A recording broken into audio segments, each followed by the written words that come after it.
Many Canadians have suspected their phones of snooping.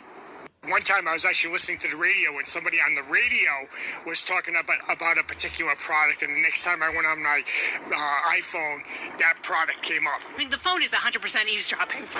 Now, Apple has agreed to pay $95 million US to settle a lawsuit accusing Siri of eavesdropping.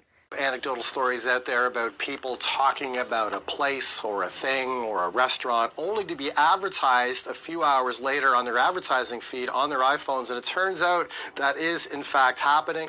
Apple has settled for $95 million in a lawsuit that accuses Apple of allowing Siri to record conversations and then to share those conversations with advertisers from September 2014 to the end of last year. And that $95 million is just a sliver of what Apple has made since 2014, for example, making $750 billion profit since then. And so that represents, if doing the math, about 9 hours of profit for Apple. Now, legal post-settlement would resolve a 5-year-old lawsuit revolving around allegations that Apple activated Siri to record conversations for more than a decade. The alleged recordings occurred even when people didn't start the virtual assistant with the trigger words, "Hey Siri." According to the lawsuit, some of the recorded conversations were then shared with advertisers in an attempt to sell their products to consumers more likely to be interested in the goods and services. Any wrongdoing in the settlement would still needs to be approved by a U.S. district judge. If it's approved, tens of millions of consumers who owned Apple devices from September 17, 2014 through the end of last year could file claims.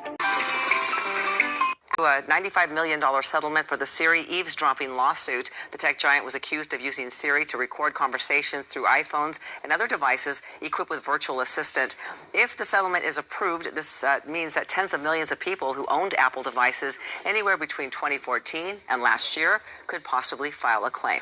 Hello, I'm Mark Brown. Get more great ABC7 content by clicking the subscribe button. Like Apple's, threaten the free and fair markets upon which our economy is based. The Department of Justice is suing Apple for being, as it says, an illegal monopoly.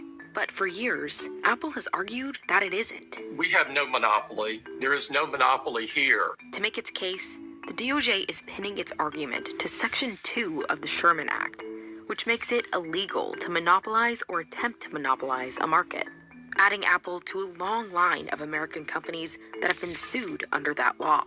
Some have been forced to fundamentally change the way they work, or even break up completely.